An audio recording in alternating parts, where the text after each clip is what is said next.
نحمده ونصلي على رسوله الكريم اما بعد فاعوذ بالله السميع العليم من الشيطان الرجيم بسم اللہ الرحمن الرحیم۔ رسول اللہ صلی اللہ علیہ وسلم کے ایسے طریقے جو ہمارے درمیان مفقود ہو چکے ہیں اور ایک کثیر تعداد ان کو چھوڑ چکی ہے، ایسے طریقوں کے حوالے سے ہم بالترتیب اپنی گفتگو کو جاری رکھے ہوئے ہیں۔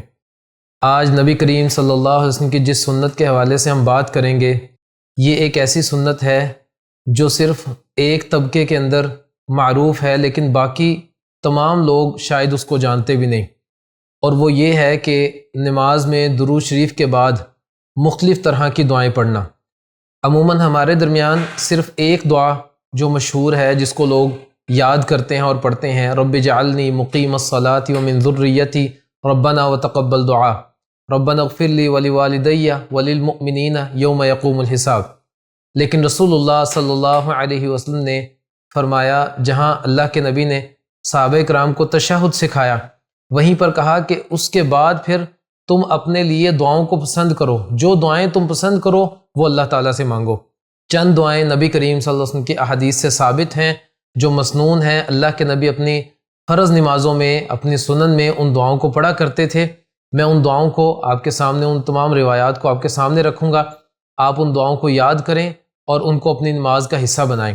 یہ نبی کریم صلی اللہ علیہ وسلم کی سنت ہے اور ہماری نماز کے مکمل ہونے کے لیے ایک بہت بڑی چیز ہے۔ عائشہ رضی اللہ تعالیٰ عنہ فرماتی ہیں، رسول اللہ صلی اللہ علیہ وسلم درود کے بعد آخری رکعت میں ایک دعا پڑھتے تھے، اللہم انی اعوذ بک من عذاب القبر واعوذ بک من فتنة المسیح الدجال واعوذ بک من فتنة المحیا والممات اللہم انی اعوذ بک من المأثم والمغرم۔ یہ دعا رسول اللہ صلی اللہ علیہ وسلم کا معمول تھا۔ کوئی ایک نماز بھی ایسی نہیں جس میں نبی کریم صلی اللہ علیہ وسلم نے اس دعا کو چھوڑا ہو۔ اس میں 4 چیزوں سے پناہ مانگی گئی ہے کہ اے اللہ، میں تیری پناہ میں آتا ہوں قبر کے عذاب سے، اور اے اللہ میں تیری پناہ میں آتا ہوں مسیح دجال کے فتنے سے، اور میں تیری پناہ میں آتا ہوں زندگی اور موت کے فتنوں سے، اور اے اللہ میں تیری پناہ میں آتا ہوں گناہ سے اور قرض سے۔ اس دعا میں جب رسول اللہ صلی اللہ علیہ وسلم نے یہ دعا صحابہ کرام کو سکھلائی اور آپ اس دعا کو پڑھا کرتے تھے، تو ایک پوچھنے والے نے پوچھا کہ اللہ کے نبی، آپ اپنی ہر نماز میں قرض سے کیوں پناہ مانگتے ہیں؟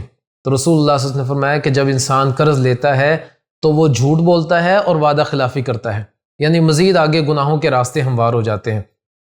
ایک اور دعا علی رضی اللہ تعالیٰ عنہ فرماتے ہیں کہ میں نے رسول اللہ صلی اللہ علیہ وسلم کو سنا، آپ اپنی نماز میں پڑھ رہے تھے، اللہم اغفر لی ما قدمت وما اخرت وما اسررت وما اعلنت وما اسرفت وما انت اعلم به منی انت المقدم وانت المؤخر لا الہ الا انت۔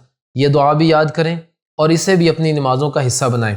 اسی طرح ابو بکر رضی اللہ تعالیٰ عنہ فرماتے ہیں، مجھے رسول اللہ صلی اللہ علیہ وسلم نے ایک دعا سکھلائی تاکہ میں وہ دعا اپنے درود کے بعد پڑھا کروں، اور وہ دعا اللہم انی ظلمت نفسی ظلما کثیرا ولا یغفر الذنوب الا انت فاغفر لی مغفرۃ من عندک وارحمنی انک انت الغفور الرحیم۔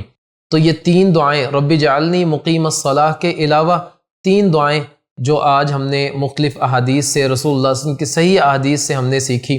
میں ان تینوں دعاؤں کو دوبارہ ایک بار دہرا دیتا ہوں تاکہ آپ اگر اس کو نوٹ کرنا چاہتے ہیں، یاد کرنا چاہتے ہیں، آپ یاد کر لیں۔ سب سے پہلی دعا، اللہم انی اعوذ بک من عذاب القبر واعوذ بک من فتنة المسیح الدجال واعوذ بک من فتنة المحیا والممات اللہم انی اعوذ بک من المأثم والمغرم۔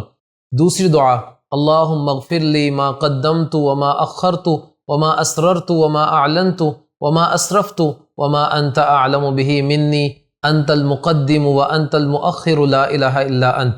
اور تیسری دعا، اللہم انی ظلمت نفسی ظلما کثیرا ولا یغفر الذنوب الا انت فاغفر لی مغفرۃ من عندک وارحمنی انک انت الغفور الرحیم۔ ان دعاؤں کو یاد کریں، اپنی نمازوں کا حصہ بنائیں، اور خصوصاً جب آپ سمجھ کر پڑھیں گے تو آپ کو یہ بات معلوم ہوگی کہ ان دعاؤں میں ہم نے اللہ تعالیٰ سے بہت ساری چیزیں مانگ لی، اور اللہ تعالیٰ ان ساری چیزوں سے اگر ہمیں محفوظ رکھ لے اور جو چیزیں مانگی وہ ساری عطا کر دے تو ہمارے لیے یہ بہت زیادہ نفع کا سودا ہوگا۔ اللہ تعالیٰ رسول اللہ صلی اللہ علیہ وسلم کی اس سنت پر ہمیں عمل کرنے والا بنا دے۔ وما علینا الا البلاغ المبین۔